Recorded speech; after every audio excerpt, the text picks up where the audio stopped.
I knew something was off the second Dylan swaggered into my cubicle, like he'd just been knighted by Bezos himself. Fresh out of college with that smug, deodorant commercial grin, he plopped into the guest chair across from me and said, "So you're the one I'm shadowing, huh?" Shadowing. Right, more like circling, like a vulture with an onboarding badge. Greg had cornered me in the break room that morning, reeking of Axe body spray and ill intentions, grinning like he'd just discovered fire. "We just need a little redundancy, in case you ever take a vacation, Ava," he said, using the tone of a man who thinks saying redundancy doesn't make him sound like a firing squad in khakis. I hadn't taken a vacation in 4 years. Not even a sick day. Once worked through a double ear infection and a sprained wrist because payroll doesn't stop just because you fell down your porch stairs chasing a squirrel out of your tomato plants. So yeah, I knew the vacation line was BS. Dylan wasn't here to learn. He was here to replace. And to make things worse, the little twerp kept narrating everything I did like he was filming a YouTube tutorial. "Oh, macros. Sick. So you built this whole reconciliation process yourself." Just nodded. He didn't need to know that I'd spent months automating our archaic expense routing system, because Greg once blew a gasket over a $12 mileage reimbursement showing up late. Dylan typed like a caffeinated squirrel, trying to impress me with questions that sounded like they were written by ChatGPT after a couple beers. Meanwhile, Greg kept materializing behind us like a haunted Roomba. "Hey Ava, quick thing. What kind of access level are you giving Dylan for vendor management?" "Read only," I said, without looking up. He didn't like that. I could smell his disapproval before I saw it, like cheap cologne and career sabotage. Might as well just give him full. He's gonna need it eventually. I smiled and didn't move a damn finger. "And hey, since you're already here with me in this mess, maybe do me a small favor. Tap that subscribe button and help me hit my first 10,000 subscribers. It's free, unlike Greg's soul. Plus, it tells the algorithm you like stories where smug guys get exactly what's coming."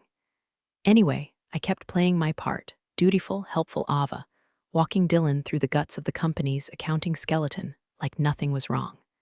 But I was watching. I noticed how Dylan knew where the vendor authorization templates were before I even showed him. I noticed how Greg kept checking the timestamps of our sessions on Slack. I noticed when Dylan asked me if we kept legacy backups of payroll from 2020 and winked like we shared an inside joke. We didn't, but I was about to make damn sure we would. At one point, Dylan tried to bond by calling Greg the goat. I nearly choked on my La Croix. Greg once printed out a meme thinking it was a slide for his presentation. If Greg's the goat, my cat's a damn rocket scientist. But I smiled. I taught. I explained formulas and approval flows and all the places you don't touch unless you're ready to explain yourself to a dozen angry auditors. And all the while, I let Greg think he was 2 moves ahead. Thing is, I'd already flipped the board. The sushi joint Greg picked for the company lunch was one of those upscale places with minimalist decor and bonsai trees by the windows, just pretentious enough for him to pretend he had culture. He kept calling it authentic, like he hadn't just Googled Japanese restaurant impressive enough for CEO. I showed up early, because old habits die hard and I like to know the exits when I'm walking into a lion's den. The CEO, Mr. Takahashi, arrived 5 minutes after me, sharp suit, calm presence, and eyes like he'd already scanned every weakness in the room. Mayu, his longtime assistant and translator, was unfortunately delayed due to a flight hiccup. Greg, of course, saw it as an opportunity to flex. "Guess I'll have to put that Duolingo streak to work," he joked, nudging the CEO as he sat down, already sweating through his collar. We ordered. I stuck to tea and tempura because I was too focused to eat. Greg was already 2 sake bombs deep, chuckling at his own jokes and spitting out kindergarten-level Japanese with the confidence of a man who once dated a hostess in Shibuya and thinks that counts as immersion. It was somewhere between his 3rd mispronunciation of simple Japanese word and a half-brag about streamlining our legacy systems that he leaned in toward Mr. Takahashi and let it fly. "She's a bit old-fashioned. She'll be gone by next quarter." He chuckled and looked straight at me, eyes glazed with arrogance, thinking he'd just whispered something clever that floated right over my head like smoke. But I heard every syllable. What Greg didn't know, because he never asked, because people like him never do, is that I spent 5 years in Tokyo. Lived off vending machine onigiri and yen 280 ramen while finishing my MS in financial systems at Tadai. I studied Japanese till my dreams came with subtitles, navigated pension filings, and digital payroll audits in kanji, so dense it would make most Americans cry into their QuickBooks. So when Greg called me old-fashioned, I smiled. And when he said I'd be gone next quarter, I reached for my tea with the calm of a woman preparing a funeral playlist. You see, something in me shifted right there, like a gear clicking into place. Not rage, not yet, just clarity. The kind that settles in your spine like cold steel. I wasn't going to argue. I wasn't going to defend myself. I was going to end him, quietly, precisely, in a language he'd never understand. I tuned out the rest of lunch. Let Greg ramble about efficiency metrics and digital pivots like a man who just discovered buzzwords. I watched as he mansplained our own software to the CEO and handed over a printed handout with graphs I built, but his name at the top. I caught the side-eye Mr. Takahashi gave him, subtle but sharp. He wasn't impressed, just politely enduring. When lunch wrapped, Greg patted me on the back like he was blessing the help. "Great job not zoning out during the Japanese," he said, laughing. "Oh, I found it very educational," I replied, bowing slightly. He missed the edge in my voice. Most men like him do. And as I walked out into the drizzle, umbrella in hand, I whispered something just for me in Japanese, my turn. Because that was the moment I stopped being his employee and started becoming his reckoning. I spent that weekend with a bottle of Pinot and our internal payroll logs pulled up on my personal monitor, combing through metadata like a forensic accountant with a vendetta. I wasn't looking for closure. I was looking for leverage. The first thing I noticed, Greg had manually adjusted his year-end bonus 4 days after the window had closed. It was subtle, buried under the noise of Q4 cost center transitions. He'd used an override code we typically reserve for emergency corrections, think maternity leave adjustments or retro pay bumps. The kind of thing nobody questions if they trust the person holding the keys. Unfortunately for Greg, I am the person who built those keys. Over the next week, I bled red ink into a private spreadsheet I named Gregory's Greatest Hits. Vendor hash 8483, Benton Consulting $7,250 paid in Q3. No invoice, no point of contact, no contract in our files. Vendor hash 9211, Mosaic Advisory listed address is a WeWork that shut down in 2021. Project Zenith Sync, marked closed last year, suddenly had $18K in consulting fees backdated into February.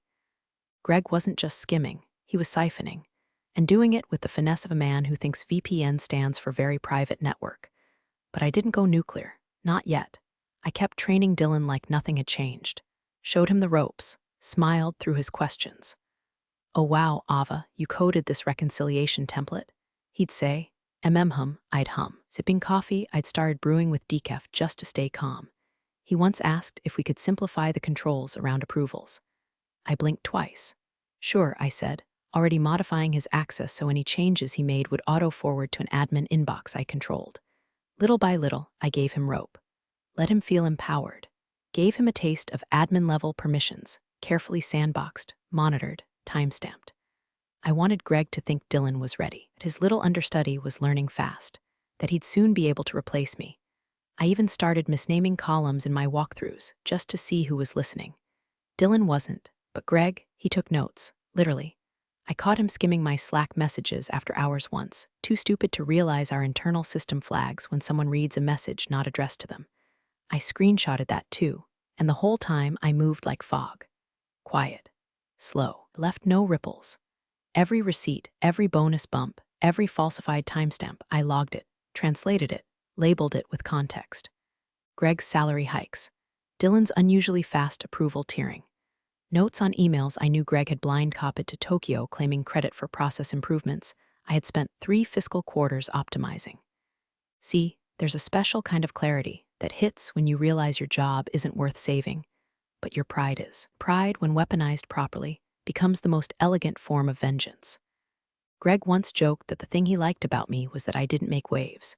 He was right, because I was the tide, and he never saw it rising. It hit me mid-scroll, somewhere between a forged vendor contract and a bonus request stamped urgent in Comic Sans, like some kind of war crime against professionalism, Mayu Tanaka. The CEO's longtime assistant. Back when Mr. Takahashi had first taken over, She used to handle his stateside affairs like a diplomat with a burner phone.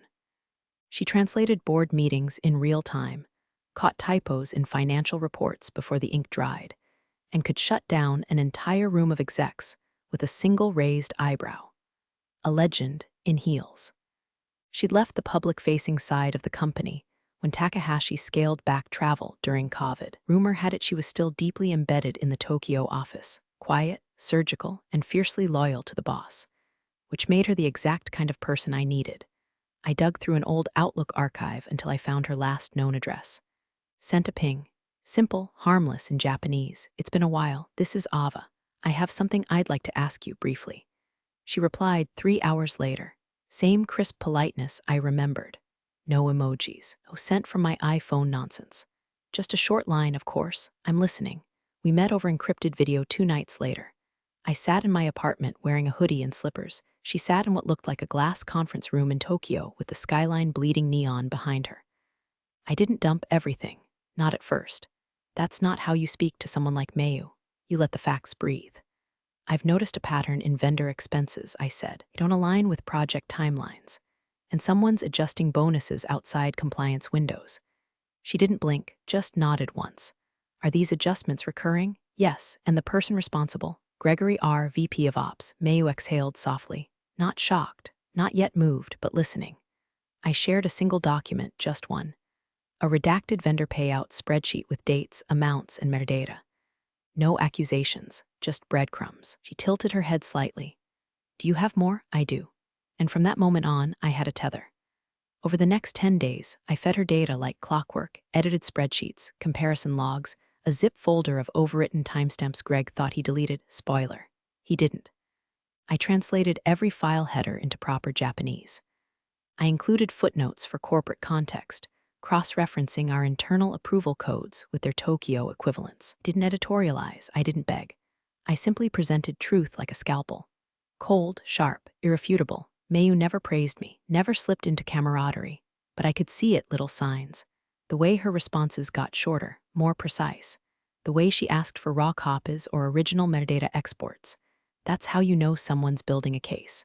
When they start asking for source code, not just summaries. Outside of those messages, nothing changed on the surface. Greg still walked around like he was hosting a TED talk no one asked for. Dylan kept eating yogurt aggressively next to me while pretending to understand pivot tables. The office buzzed along like any other underpaid Tuesday, but I wasn't drowning anymore. For the first time in weeks, I felt my spine straighten, my breath deepen. I had a line to Tokyo now, a real one, not through Slack, not through Greg, through Mayu. That meant every keystroke I logged had weight. I wasn't clawing for survival anymore. I was planting seeds in concrete, quietly, deliberately. Greg thought I was alone, that no one would ever listen. But someone was, and she was fluent in silence just like me. It happened on a Tuesday like all corporate betrayals do. That morning, I got a calendar invite I hadn't requested. Kickoff, Zenith Sync Transition Owner, Dylan K. I stared at the screen for a long, quiet second. Zenith Sync was my project. The one I built from the ground up during lockdown, working 18-hour days in yoga pants and unbrushed hair, while Greg pinged me at midnight with quick questions. I had cleaned up 3 years' worth of bloated code, integrated it into payroll, and rebuilt our reconciliation pipeline to survive a nuclear audit. It was my Sistine Chapel in Excel. And now Dylan, who still couldn't explain the difference between gross and net, was listed as its new owner. No warning, no handoff, just a digital eviction notice. Greg didn't even have the balls to tell me directly. Instead, he ambled past my desk, coffee in hand, wearing that smug, two-sip grin that made me want to throw a stapler at the wall. Hey Ava, he said. Hope you don't mind, I figured you could use some bandwidth relief. Dylan's been asking for more responsibility. I smiled like my molars weren't about to crack. Of course, I said, happy to support from the sidelines. He nodded like I'd just handed over my legacy, instead of cataloging his obituary. 2 hours later, the real masterpiece landed in my inbox, an oops email, CC'd to the Tokyo board. Subject line, payroll optimization, initiative initial successes. Inside, 3 paragraphs of Greg congratulating himself on modernizing outdated processes, plus a bullet point that read, Zenith Sync transition already complete under my guidance. Early signs show significant efficiency gains. He called it his guidance. I didn't scream, I didn't cry. I downloaded the PDF version from my archive, renamed it Delusional Idiot V3 Final, and kept moving. Then I saw it, the attachment at the bottom, a compliance document supposedly confirming the new process met both US and Japan side standards. Looked official.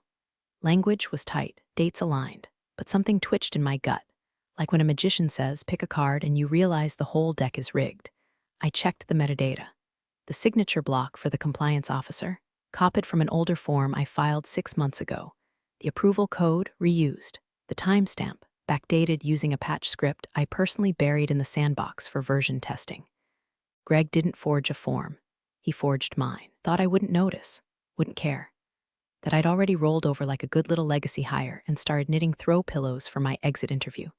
I messaged Mayu, please review the attached document. The format appears correct, but the contents and signature have been altered. No reply for an hour. Then just one word, confirmed. She didn't ask follow-ups, didn't hedge. She forwarded it straight to legal.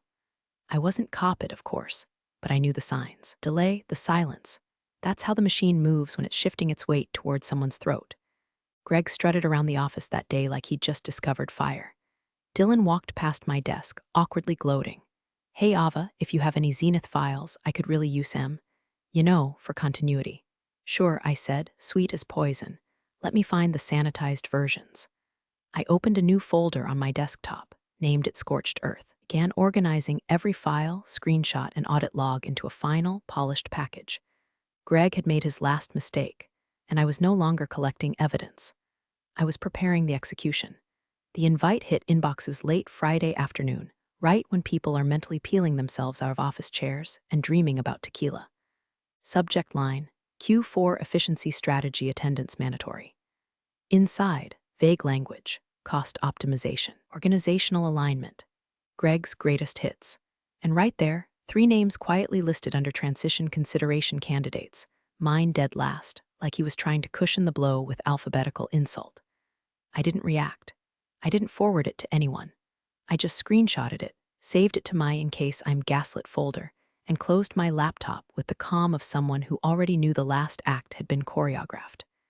Because that morning, 4:42 a.m., Seattle time, just after Tokyo's lunch rush, an email was sent from a confidential Tokyo address to every board member on file. No subject line, just attachments. The first, a spreadsheet titled Unauthorized Adjustments 2022-2023. The second, a PDF labeled Compliance Fabrication Gregory R.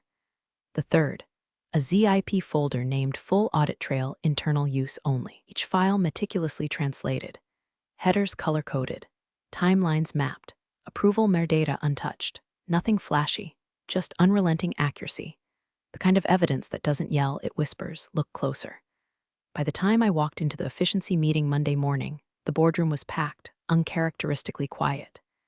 Greg stood near the head of the table, flipping through his presentation remote like he was auditioning to be the next Tony Robbins. His tie was crooked. Smile looked just a little too practiced. I chose the front row, sat dead center, crossed my legs and folded my hands over a notebook I didn't intend to open. I wanted him to see me when the floor gave out. Greg clicked through the first slide, cost containment goals. Then the second, operational realignment. On slide 3, his voice cracked slightly. And finally, key restructuring areas to streamline redundancies and promote fresh innovation. He paused. Before we dive in, I want to, address something that came to our attention this morning. Oh, there it is. He tried to play it off like some harmless administrative hiccup. We received an email that includes some internal documentation that appears to have been manipulated. We're working with legal to, the CEO, silent until now, raised a hand. No, we're not working with legal, he said quietly. They're working with us. A single line, like a scalpel to Greg's jugular. Greg blinked. I'm not sure what you mean by. Another board member slid a printed copy of the audit trail across the table. Did you authorize these payments? Greg reached for it with the hesitancy of a man trying not to leave fingerprints. Across from him, I watched the room freeze frame around his unraveling. Every breath, every eye shift. It was all there in high-definition corporate silence, kind of silence that only happens when the predator realizes he's prey. My tea thermos clicked softly as I took a slow sip. Mint chamomile. Greg's favorite. He used to brag it helped with performance anxiety. Guess it stopped working. I didn't need to speak. I just sat there, smiling, not smug, not loud, just ready. Let the walls close in. Let the email do the talking. Because the only thing louder than justice is a trap sprung in absolute quiet. I kept stalling like a man caught with a bloody glove and no script. His voice got higher with each excuse, trying to pivot the conversation to broader organizational shifts and future-facing leadership strategies, like jargon could cancel out arithmetic. But the CEO wasn't moving. He just stared, motionless, at a single line in the document. One line, one transfer, one name. Mr. R, he said, voice low and clipped, can you explain this transaction? Greg's mouth opened, closed, opened again. That payment was part of an end-of-quarter adjustment tied to vendor onboarding. The reconciliation team approved it. I have the memo somewhere. His hands fumbled through a folder like a magician looking for a rabbit that never existed. I believe Ava might have signed off. I didn't even blink. And right then, like fate had cued the entrance, she walked in. Mayu, 5'0" of silent command, dressed in a navy blazer and calm fury. She didn't nod, didn't smile. Just walked past the stunned execs, straight to the head of the table, and handed the CEO a navy folder stamped with the Tokyo office seal. No one moved. Even Greg sat frozen, one hand still in his manila folder, like maybe if he just stayed still enough, she'd vanish. The CEO opened the folder. Read silently. His eyes didn't change. But he passed the contents to his left. The ripple began, each board member reading, glancing at Greg, then passing it on. Mayu stepped forward, calm, composed. She opened her mouth and delivered the line that would end careers. This manager, Greg R., has defrauded this company and insulted your judgment. See attached documentation. She didn't raise her voice, didn't flinch. Just read it like she was announcing the weather. Greg looked like someone had unplugged his spinal cord. His mouth fell open. Nothing came out. His eyes darted left, right, looking for a lifeline, a rebuttal, even a misplaced sympathy nod. None came. Someone coughed. Papers rustled. A chair creaked, and me? I didn't say a word. I didn't have to. I just shifted slightly in my seat, adjusted the sleeve of my blazer, and looked him dead in the eye. He knew. Mayu set the folder down with surgical precision, turned toward the door, and as she walked past me, our eyes met. No wink, smirk, just a subtle nod. The kind of nod shared between two women fluent in strategy, silence, and survival. Greg tried one last Hail Mary. This is clearly some kind of vendetta. She's been undermining me for weeks. And the CEO raised a hand again. No more. Greg sat back, quiet, breathing like a man who just realized the oxygen in the room belonged to someone else. And the room held still, because everyone knew the decision had already been made. Greg must have known it was over, but men like him don't go quietly. They thrash, they flail, they grab at whatever scraps of power they think still exist. He leaned forward like he had a trump card up his sleeve. With all due respect, he began, always the battle cry of a man about to disrespect everyone, I believe Ava has been actively working against my leadership for months. She's been slow-rolling handoffs, withholding access. Now she's gone behind our backs to sabotage my relationship with Tokyo. He said relationship like he was in some kind of long-distance situationship with the board. The room didn't react.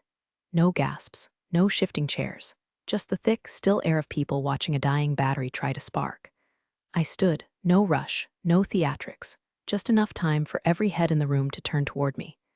Then I bowed just slightly, formally, properly, and in Japanese. Clear and crisp, I said. When you joked about firing me, you forgot something. I know your language better than you know your job. The silence hit like a thunderclap. One of the younger board members sucked in a breath. Someone near the back actually murmured, damn. Greg just froze, blinking like maybe if he stared hard enough he could rewind time. The CEO didn't look at Greg. He looked at me and nodded once.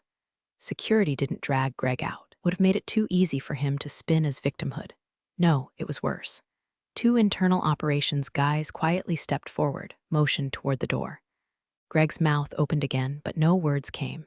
He picked up his laptop like a child forced to leave the sandbox, shuffled toward the exit like he was still waiting for someone, anyone, to stop this. No one did. Once the door clicked shut, the CEO turned to the board. Let's move forward, he said simply. Mayu handed out a brief memo detailing internal realignments. At the bottom of page 1, under Revised Reporting Structures, my name was listed. Title, Director of Financial Systems reporting to Tokyo HQ. I had signed the contract 2 weeks ago. I gathered my folder. Took one last look around the room, at the executives still trying to process what just happened, at the empty chair Greg had left behind, at the folder Mayu had placed like a tombstone. Then I walked out. No strut, no grin, just calm, fluent silence. Somewhere behind me, the sound of a chair squeaked back into place. The meeting continued, but I was no longer in it. I was beyond it. Thanks for joining the fun, you office survivors. Subscribe for more switch-flicking drama. Let's make your former coworkers sweat.